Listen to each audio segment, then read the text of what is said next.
It's a fast bike, it's a cargo bike, it's an off-road bike, it's a fat tire bike, it's a hill climbing beast, it's a folding bike, and yet... A few years ago I would have had zero interest in trying out this bicycle. It's big, it's bulky, it's heavy, it's electric, and I wanted a practical commuter. I use 3 bikes for commuting. My main commuter is a Merida Speeder.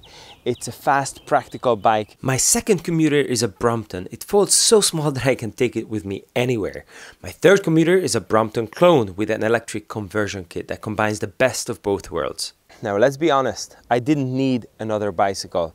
When the people at Engwe reached out to me and said, do you want to test out our EP2-Pro bike? It's an e-bike. The M+1 bug bit me and I said, yeah, sure, why not? And I was really curious how good a bicycle that costs less than €1,000 or $1,000 could be. The assembly took about 40 minutes. All the tools that are necessary for assembly were included in the package. I did it with my son. We had to put in the tire, install the saddle, the handlebar stem and the handlebar, install the fenders, the pedal and the bike rack, put on the lights, and the bike was ready to go.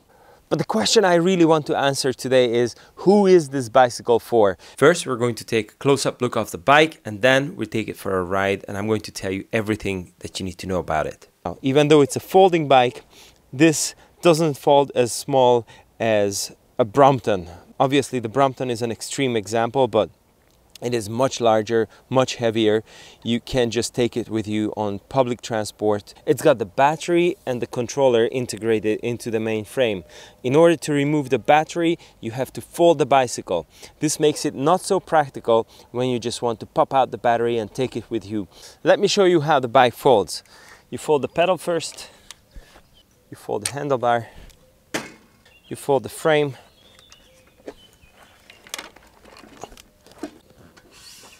lower the saddle. This is as small as it gets.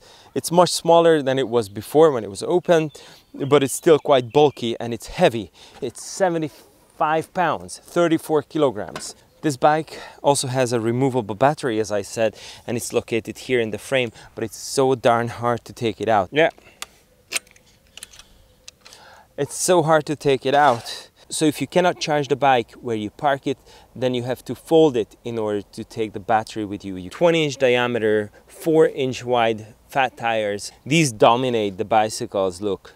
These are really cushy and really comfortable. It has a 750 watt rear hub motor, a 7-speed cassette with a Shimano tourney derailleur. It's an entry-level derailleur, but it does the job well. You will notice that because the tire is so fat, when you ride your bike in the smallest gear, then your chain can actually rub against the tire. I appreciate this chain guard here because it protects my trousers and it also prevents the chain from falling off. You've got a front light and you also have a rear light that you can control from the cockpit.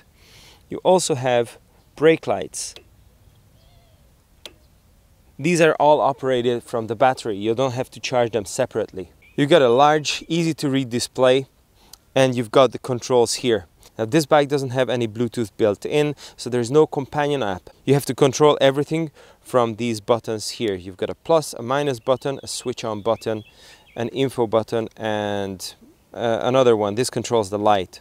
You can adjust a lot of things in the menus, but I'm not a big fan that you have to enter the menu. I cannot fine-tune the bike without referencing the manual. You've got a standard 7-speed Shimano shifter here. You have a cable-operated disc brake at the front, as well as the rear. You've got this well-padded, comfortable saddle. You also have this rear rack, which makes the bike so useful. I was able to carry 25 kilograms of sand on the rear rack the other day. There is only one thing I wish Engwe would offer, and that's a rear basket to make it more useful. You got front shocks to absorb road bumps. The shocks have a lockout switch as well as a preload adjustment. The ignition is located here at the bottom of the frame. You have to insert the key and switch on the bike. And the key needs to stay in the bike while you're riding it. I have gone shopping on a few occasions and forgotten to take out the key while I locked up the bike outside, so anybody could have taken it. As a solution, on the suggestion of one of my colleagues, I put this lanyard on it and I attach it to the key, and now every time I park the bike and I wrap the chain here, I remember to take the key as well. Thank you. There's a cadence sensor built into the pedal, so as soon as you start pedaling, it senses the rotation and it sends the signal to the controller. This is the simple kind of sensor. It cannot tell how much pressure you're putting on the pedal, but it can tell whether the pedal is moving or not. All the cable routing is done outside the frame. It's not a problem for me, but of course it would be nicer if everything was tucked away inside the frame. Alright, let's take this bike for a ride. By the way, if you would like to purchase this bike, I would appreciate if you could use the link in the description. It's an affiliate link and it helps me make content like this. You turn on the bike, and when it turns on, by default it goes to 0, so you're not getting any pedal assist. But you can pedal with your own power. You go 1, 2, 3, and you can feel the motor kicking in. This bike can assist you up to 25 kilometers per hour or 15.5 miles per hour in Europe, because that's the legal speed limit of e-bikes. But you can remove that limit and then it will take you up to much faster speeds.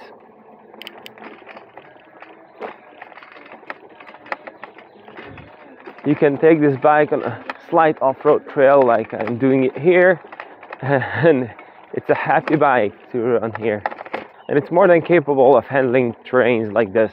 Engwe estimates that you get 80 to 120 kilometers out of a single charge of the battery, which is about 50 to 70 miles of range. Of course, that's in optimal conditions. You're a light rider, you're riding on flat road, and you're using a low level of assist. I have been using and testing this bike for a few weeks now, and I get to do my typical commute, which is a 20-mile round trip plus a few extra errands in the afternoon. So I can do about 25-30 miles and I get about 2 bars of battery left out of 5. Say about 40 miles, 40 to 50 miles is realistic. I really love running these fat tires. They are so comfortable. They absorb bumps so well. Compared to my other bikes, which have much narrower tires, this is like sitting on a cushion. Okay, let's do a speed test and a brake test combined. We're going to pick up some speed.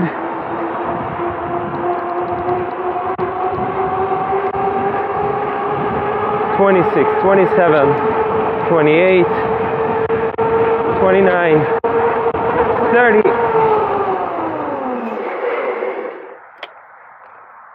I think the brakes work just fine. I really have no problems with it. I actually prefer cable-operated brakes over hydraulic brakes because they're easy to service. Okay, we're going to do a hill climbing test. This is a 20% gradient. First of all, I'm going to attempt getting up without any pedal assist. It is really hard because it's a very heavy bike. You've got these huge tires. I'm doing 4 miles an hour. Oh, it's heavy. It's hard. I'm in the smallest gear. Okay, I could get up, but it was definitely a challenge. Let's do the same thing in throttle only mode.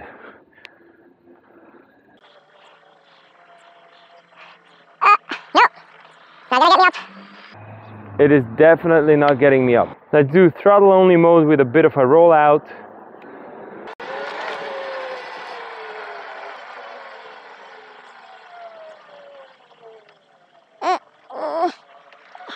Struggling. And we're up. We're picking up speed now. Last test, pedal assist. Let's go.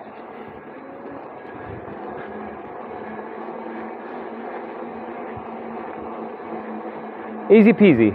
When I bring the saddle up to the comfortable riding position and I want to stop, I can't touch the ground. I fall over. I have to get off the bike in order to not fall over. And if you ride a lot in the city, this could be a deal breaker because getting on and off the bike at every red light gets annoying very soon. We've said many good things about this bike. It's a great all-rounder, but I think this is its biggest weakness as well. It does so well in so many areas, but it doesn't excel in any particular area. So if you want a dedicated commuter, you can get a better one than this. If you want a dedicated cargo bike, you can get a better one than this. If you want a dedicated off-road bike, you can get a better one than this. But this is a good all-rounder. So if you're looking for a bicycle for around €1,000 or $1,000, if you want all of those things in a bike, this bike is not going to disappoint. And if you want to see how I turn my Brompton into an electric bike, take a look at this video and I'll see you there.